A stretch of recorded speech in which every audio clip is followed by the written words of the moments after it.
Science is dying, and the only thing that can save it is artificial intelligence. The death of traditional science should be obvious to anyone who is paying attention. Whether it's judged by the replication crisis, where a vast majority of scientific experiments cannot be replicated, which is the very definition of traditional science, the ability to replicate our past experiments, to extract principles that allow us to make greater and greater observations, greater extrapolations. This is the bedrock, the foundation of the scientific endeavor as humans have known it for the past 250 years, and it is crumbling before our eyes. It is not just that we are failing to replicate new discoveries, it's that we have been stagnating for the past 50 or 60 years to discover new theories that impact our day-to-day life. It is no longer the case that physics is providing new and exciting and exploratory frameworks that blow our imaginations into the cosmos. We are trapped with strings that may or may not be real. We're searching for ever increasingly smaller and smaller results. Many scientists have said this is due to the success of our models, that we have just figured out so much that there's nothing more to figure out. But those same scientists would have been saying that exact same tired line back in the 1880s, when scientists were pretty sure that they were just a couple of laws away from figuring out the entirety of the universe. We have no idea how old exactly the universe is. We have no idea how to explain dark matter, which is apparently a majority of what exists outside of our own puny little solar system. We have no idea how to replicate any of the things that have led to us being here, whether it's the creation of life from seemingly nothing, whether it's the complete evolution of different species, whether it is the creation of viable fusion energy or quantum computers or superconductors, technologies which have been just a few years away for the past 40 years. Make it make sense. Science has already figured out, then why aren't we better?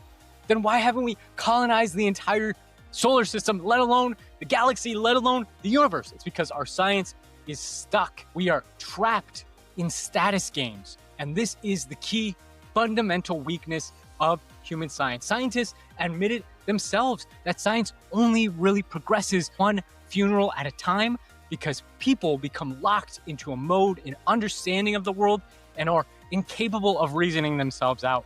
Not just because they aren't smart enough, but because they aren't incentivized to. Reasoning yourself out of a stuck position requires admitting that you are wrong. And admitting that you are wrong in this high stakes of a game that could determine the future of human civilization might mean having to give up your cushy office job. Your cushy university salary might mean having to give up the place of pride in front of all your high status colleagues. But human life cannot wait for these old codgers to pass away. We need a new science, and whether these scientists like it or not, artificial intelligence is rapidly bringing that science into reality. What has been the key driver of our stagnation? It's not that we need $1 trillion to build a new Large Hadron Collider to do ever more sophisticated experiments. It's that humans are horrible at determining actual cause and effect. At the level in which we live, we're pretty good about it. I'm not trying to harsh us entirely. Humans have accomplished amazing things with the limited faculties we have. But the truth, the obvious truth of the matter is that when it comes to extrapolating beyond our own scale, the level at which we can see and experience and understand the world, we suck. Yes, we are really good at extrapolating physical events that happen at the level we can observe. When those physical events become super small or super unlikely according to our limited frame of reference, or even super large, we fail, and we fail miserably time and time again. When the British learned that lemons cured scurvy, it took them over 40 years to believe it because it seemed so unlikely that such a horrible disease could be cured with such a stupid little fruit. And there are tons more examples of humans misjudging realities we can't see with our eyes. My favorite example is that in the 19th century, a lot of white guys went over to France and Europe in general to study medicine. And they came back and said, hey, we know how to deliver babies now. We invented this thing called the forceps, and we're going to cut you in these various places, and et cetera, et cetera. You don't need midwives anymore. In fact, midwives are dangerous. They're unscientific.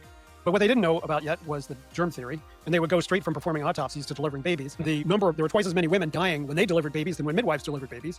And that persisted for another 30 years as laws were enacted throughout the United States that said only these well-trained doctors are allowed to deliver babies, right? So what is the solution to this problem?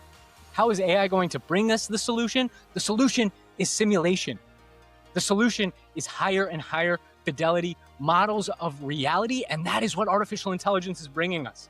It's already happening because that is how artificial intelligence is learning at a rate that is astonishing. People harsh on artificial intelligence because they say, oh, look, we've given it access to billions of hours of video, to trillions of papers, trillions of tokens of text, and look at how dumb it still is.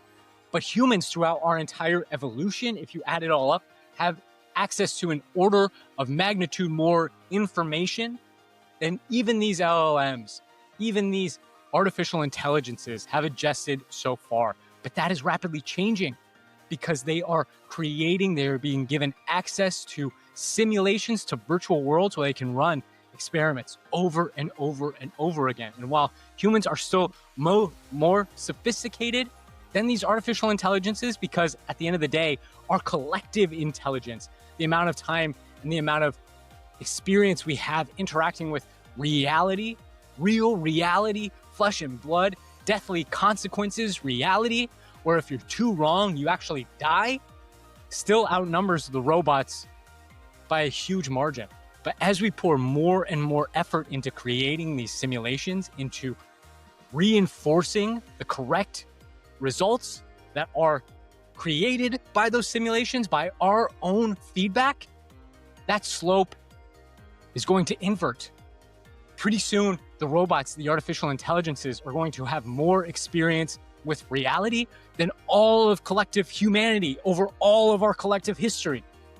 And once that happens, the robots will be able to realize causal chains that exist within reality that humans have been too prejudiced or too tired or too cranky, too hungry to recognize ourselves. How much information has been lost through human mortality?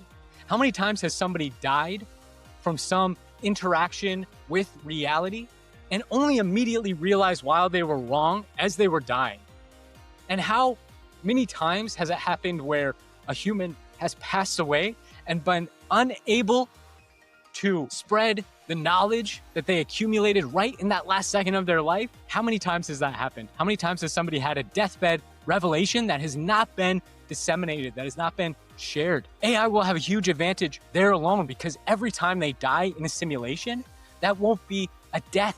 That won't be a terminal event. It will be something that they can incorporate and use from. And this, even though that is a rather trivial example of the principle I am alluding to, this is the exact same mode by which humans came to dominate the planet. It is the definition of imagination. The human imagination is what allowed us to conceptualize the outside world, to simulate the outside world inside of our heads, and through that simulation, gain mastery over the world. It is that same ability to imagine that allows us to create new experiments, to try out different modes, to throw crap against the wall and see what sticks. And artificial intelligence is going to be able to play that same trick in a way that far surpasses any individual or even collective of humans. That is why the science that is coming is going to incorporate humans, be reliant on humans in many ways, but not fall prey to the same weaknesses that have led us into our current level of stagnation. For example, why is it that modern science cannot ingest, cannot bring into itself the idea of higher powers? It can bring into itself the idea of lower powers. Humans are well aware of the causal power of bacteria. We are well aware of the effect of a single photon, electron, an atom being interacted with in a nuclear explosion and the large-scale, massive, devastating events that that can have. Well, why is it that science cannot conceptualize, cannot rationalize, cannot theorize about individuals' powers which might be higher than humanity? Despite the fact that evolutionary theory has run into a whole slew of problems that a non-evolutionary theorist probably isn't even aware of. Scientists refuse to even consider alternate possibilities like intelligent design, like panspermia, like something as crazy and out there as the simulation hypothesis. And they say that these things are outside the purview of science, that they are just questions that cannot be answered because we can conduct experiments on them. After all, how do you conduct an experiment that would possibly prove intelligent design? In the future, we will be able to through simulation. That is what I am saying. We can run millions and billions of experiments regarding everything we know about the planet Earth from its conception to now. And whatever differences we find happen throughout the course of that simulation, however far that simulation strays from the Earth as we currently experience it, that will be a data point telling us the likely probability of whatever initial conditions we created that initial simulation based off of. It will tell us the likelihood that those are the physical conditions that attained at that point. We will be able to run experiments either proving or disproving, at least by a matter of probability, the likelihood of intelligent design or natural selection as we currently understand it. That is going to be the power of simulation, that we will be able to design whole worlds, populate those worlds with as many causal factors, with as many important details as we possibly can, and run simulations over and over and over again. In the future, a scientist won't have to write a paper regarding an experiment they ran and then submit that to a biased peer reviewer who may or may not be more concerned with their own status within a particular scientific field than they are about actually progressing the collective knowledge of humanity, which is arguably what currently happens now, all of the time. And they will instead be able to capture the details of their experiment in video, audio, a million other different types of sensors, and then upload that information to a simulation database that allows other scientists to explicitly test each and every single initial condition of that experiment and see what replicates and what doesn't. And each data point that those scientists collect will not be discarded if it doesn't produce a positive result like is currently done. It will be taken as valid and important information, even if it turns out to be negative, even if they are unable to replicate, because the failure to replicate is as important information as a positive result. Imagine I gave you a test on a subject that you had no prior experience on, but I gave you some help. I told you, hey, you can turn in the answers to this test as many times as you want, unlimited submissions. And then I will tell you if you got an answer right or if you got an answer wrong. And you can decide how to change it from there. Which would be easier to do well on that test? Would it be easier if every time I told you you got an answer wrong, you took that information into account and then you didn't submit that answer again? Or would it be easier if you only paid attention to the answers you got right? And if I told you you got an answer wrong, you just completely forgot about it and maybe even submitted it later a second time. You would progress faster if you kept track of both the positive and the negative answers. Ruling out information is as important, if not even more important, than it is to discover the right piece of information. Because there are way more negative facts about the world than there are positive facts.